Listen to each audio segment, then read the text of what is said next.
Customizing your results for your state's structured analytic queries, SAQ, is module 7.2.2, last of our formal module sessions. Steve Parenti here, Healthcare Analytics class. So let's go back to where we left off, which is in SAS Studio. We created our own program that we were using. Remember, this works for the whole country. Now we have to customize it for our states of interest. So we're at the very end of the program. It's a long program, so there's some tedium to this. Again, I'm going to add my own line here, basically saying whole program ends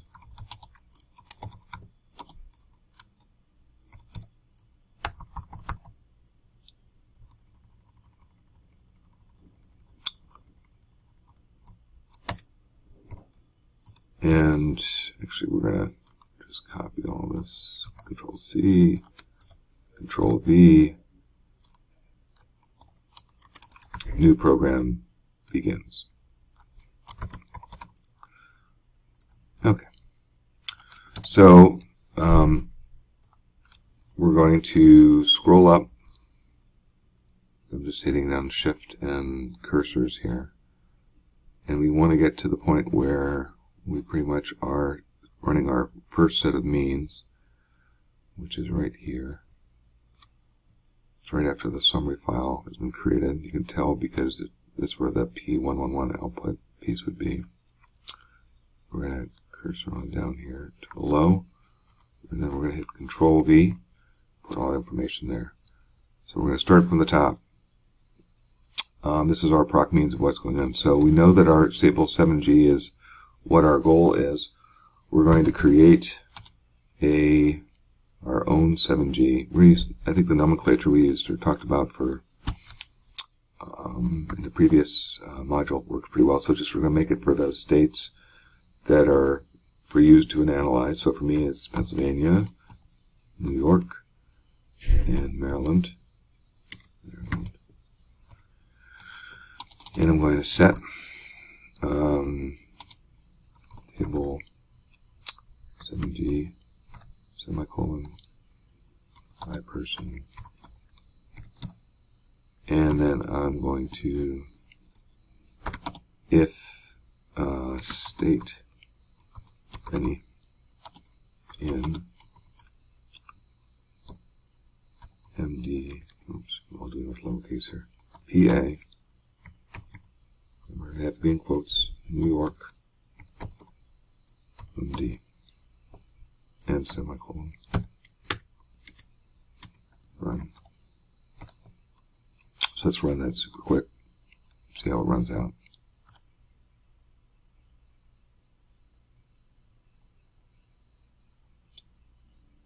And state beneath initialized. So says state beneath initialized. What does that mean? It means that I made a boo-boo by working from memory. So let's try that. All programmers talk about boo-boos. Okay, so now we have the right number of outspaces, which is the same thing we had from before when we generated these pieces from previous work for those three states. It'll be different for your states. And so now we're going to customize. So we're going to take that piece, we're going to copy, Control C, we're going to accessorize it, put it here, and we're going to go further down here for the output table, or that data input table, or this output table, this is the proc transpose, and then the results of that. And we also need to do this in this instance for week 7. What I'm going to do here is instead of saying my initials, I'm just going to put in my. It doesn't like me, does it? I think I have to scroll over there. I'm going to hit Control V and then a bunch of deletes. Try to clean up that title. Okay. And then we're going to repeat the same thing down below here. So I'm going to do this briefly. I don't want to drag you through all of this, and then we're going to come right back. So we're back and did some programming. Added basically these PA New York MD components. Added extra for diabetes. Did the same thing here, and put one in for proc means. Had to go out for the output here. Did the same thing work for proc transpose. What goes in, what goes out, what goes in the export, and then ultimately way out here. I changed that name there. And notice it says week 7 diabetes. And then same thing here for CHF. So you can always miss something, but I think we got them all. And let's we're just going to run this part of it. We don't have to run the whole program. Just going to run our new part. Hit our running man. And see what we come up with. That moves pretty quick. So this should, if it worked right, we should have a diabetes population and CHF population, and then our summary. So this would be the total population illustration. Next one should be diabetes, and then below it should be CHF for our subset population. So let's just take a eyeball for that. We're saying, yeah, those statistics are roughly different for that. So I think we caught them all. That's about the number of observations that should be in the ESI group.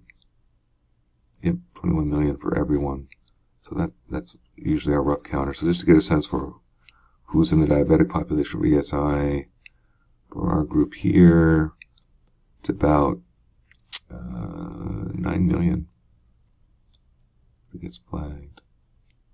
Actually, that's not, yeah, I guess it's for diabetes. And then for CHF, much smaller, 685,000. So that gets us to that piece of then look for our files that we created. So this should be, let's see if we find them here.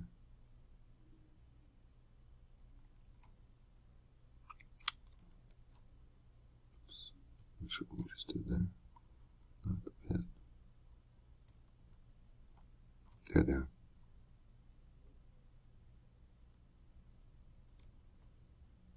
So there's the summary file of what goes on there.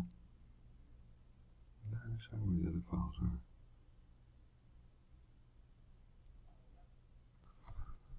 So here they are.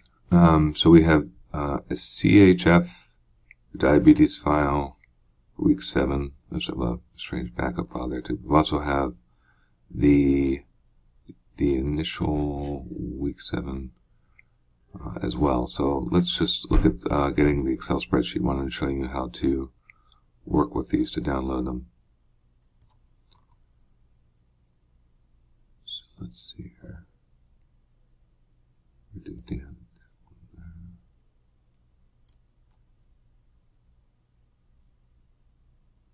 And this is just going to illustrate to you. We're going to open it up real quick how this works. That's our goal, obviously.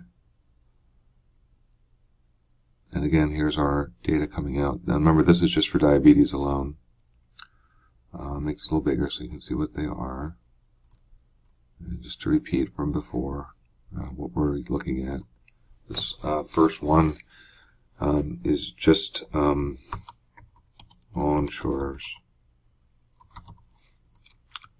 This is ESI, Medicare fee-for-service, Medicaid, MA, and group.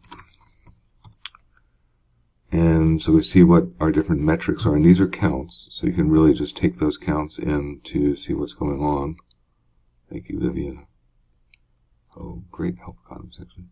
So what we're going to be doing with that is just to give the flavor for it, take ESI data for medical services, readmissions, piece here. Go back to our original table. So here's our ESI part of it here, and then for the diabetic population. So this is a little challenging, actually. Let me go back and do it a little differently, sorry.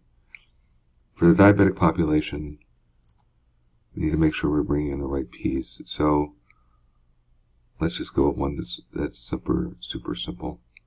We're going to go counts first. So this is, remember, these are the means. What we want to do is, let's go back to our source here.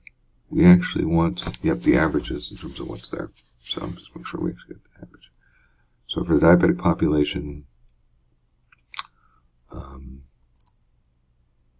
admissions then, let's just find it.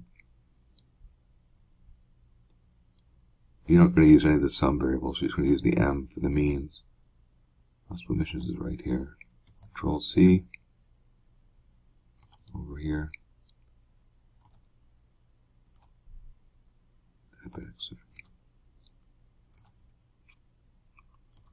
Now for the exercise, you do have to fill out the whole table, so that's a little bit of cutting and pasting and a little tedium, but that's a lot of what this work is like too.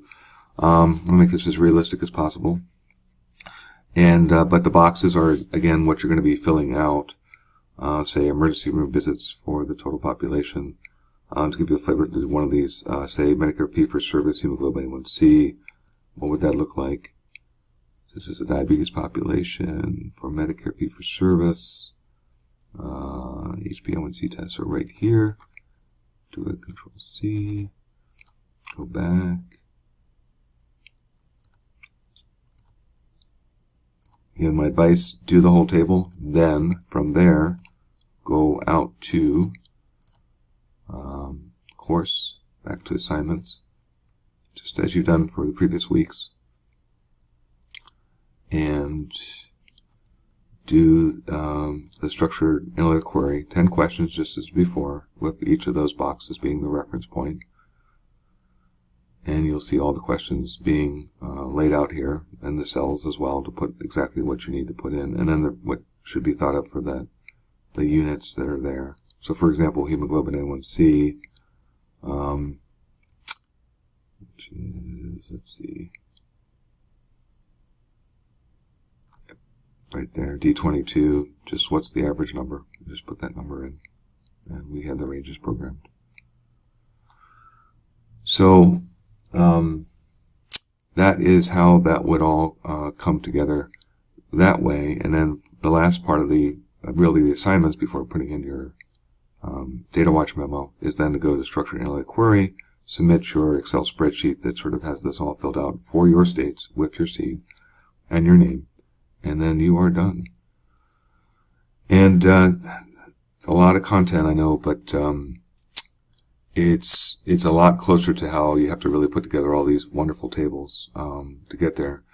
This is sort of the interesting thing when we think about Tableau. It's just a beautiful, beautiful output program, but many times Tableau gives you work with the summarized information that's given someplace else to actually, like that beneficiary summary file, many times you don't actually have that information and you have to generate it. And this is what this course is all about, the tedium and the patience, the tenacity to make that work. In an ideal world, would love to have given you an Excel spreadsheet and said, go populate this. But I wanted to give you, given that's 8 weeks and some of you are programming novices, some of you are experts, so just some guide rails. If you're an expert, you get to see how I think about it, and you might say, man, I could do that in ProcSQL so much easier. Let me try and match those numbers, and that'd be great. If you're a novice, at least this gives you a way to get to the end and create actually the types of thing that really were the core metrics going into some major research articles. So this concludes this module 7, and I look forward to seeing your presentations in week 8.